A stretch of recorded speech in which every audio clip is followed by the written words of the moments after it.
Jean Etemneau, vous êtes un confrère lyonnais bien sympathique, bien connu par ailleurs parce que près d'une trentaine de bouquins, c'est quelque chose. Là, on assiste à la troisième réédition de ce livre, Les Grandes Heures de Lyon. Alors, qu'est-ce qui conduit finalement un auteur à voir sa maison d'édition le rééditer?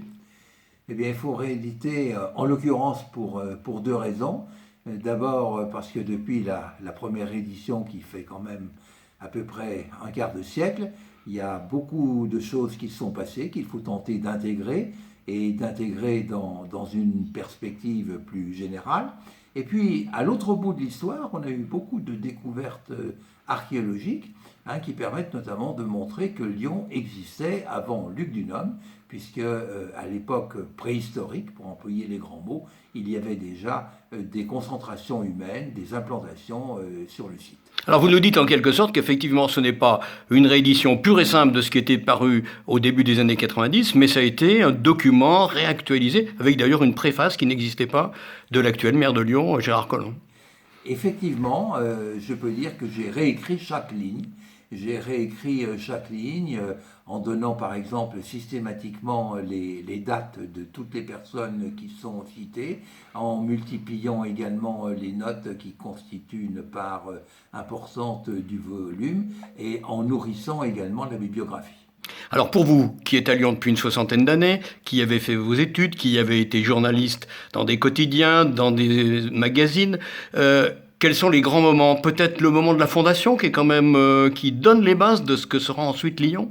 C'est effectivement la base de ce que sera Lyon, puisque dès sa fondation, Lyon est une ville de confluence.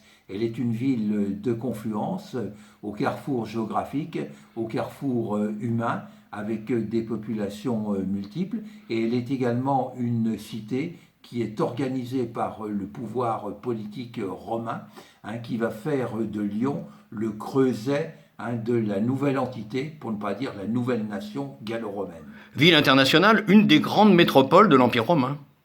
Une des grandes métropoles de l'Empire romain, justement toujours à cause de sa position qui lui fait se mêler les apports latins, les apports germaniques, le nord et le sud, des populations extrêmement diverses et même de plus loin, puisque notamment la première communauté chrétienne de Lyon montre l'importance des populations orientales établies à Lyon dès cette époque. Alors ville qui a su intégrer des populations, même des populations présentes comme les Gaulois, mais ville aussi qui, après plusieurs centaines d'années, a aussi marqué assez fortement son identité.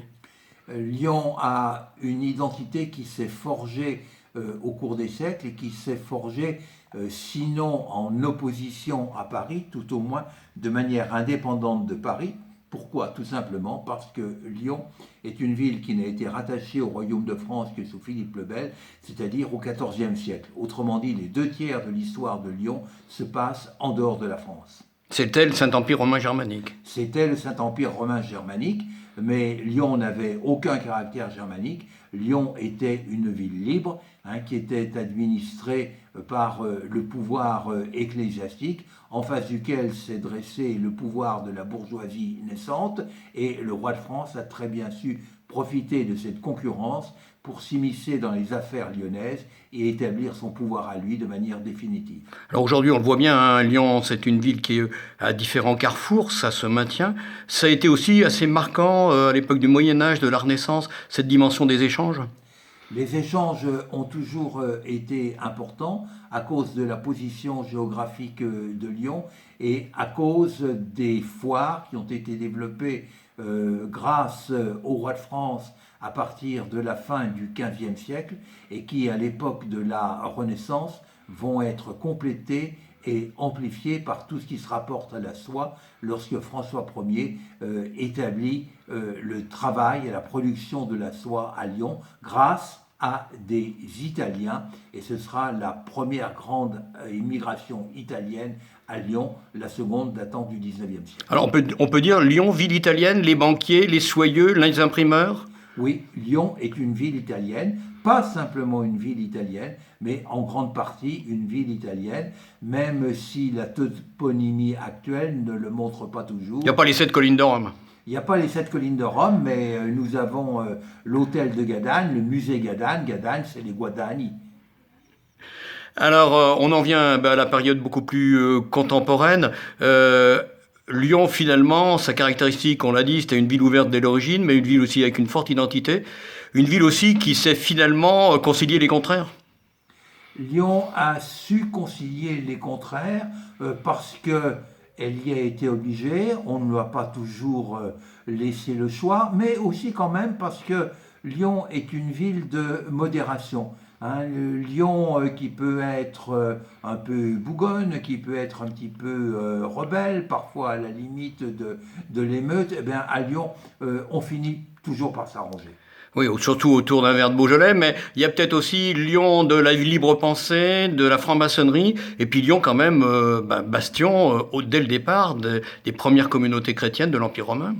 Lyon a toujours été un bastion du christianisme et du catholicisme en particulier, et du catholicisme sous tous ses aspects.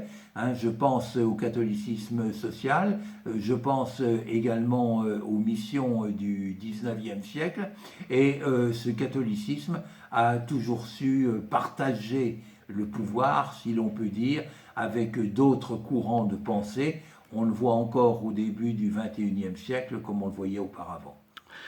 Ultime et dernière question. Vous qui êtes à Lyon depuis 6 décennies, vous aimez cette ville? Oui, j'adore la ville et je crois qu'on ne peut pas vivre à Lyon sans l'aimer. Mais qu'est-ce que vous aimez dans cette ville? C'est les lumières, c'est les façades des bords de Saône, c'est quoi? Ah, c'est tout, c'est tout. Hein, c'est-à-dire le côté italien de Lyon dont on a parlé il y a quelques instants. C'est aussi la richesse architecturale, c'est la beauté des musées, c'est la production industrielle, mais aussi la production artistique. Hein, ce sont aussi hein, le côté très culturel hein, qui se traduit par le nombre d'étudiants extraordinairement élevé de Lyon, et puis la facilité qu'il y a à Lyon de se déplacer hein, pour aller dans les environs, hein, parce que l'interland de Lyon, c'est quand même quelque chose de formidable. On est à côté des Alpes, on n'est pas loin de la Méditerranée, on est à côté de la Suisse, etc.